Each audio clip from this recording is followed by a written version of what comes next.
एक मरीज जिसको लगता था कि उसके अंदर भूत है। ये केस मेरे लिए भी उतना शॉकिंग और डरावना था। इमरजेंसी में था, पेशेंट आया था अपने घर वालों के साथ, उसका चेहरा बहुत ज़्यादा जला हुआ था, उसके हाथ पैरों पे चोटें लगी हुई थी, वो बहुत ज़्यादा चिल्ला रहा था और कंट्रोल में नहीं था और बोल रहा था कि मेरे अंदर भूत है भूत है।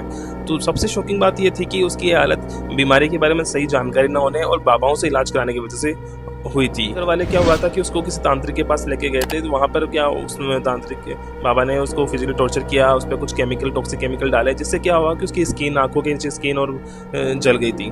नॉर्मली क्या होता है कि लोगों को लगता है कि अगर मरीज चिल्ला रहा है, रो रहा है, तो उसके शरीर से कोई आत्मा निकल रही है। बट दोस्तों ऐसा नहीं होता है। ये एक तरह का मानसिक बीमारी होती है जिसमें मरीज को ये लगता है कि उसके अंदर कोई शरीर में कोई आत्मा है।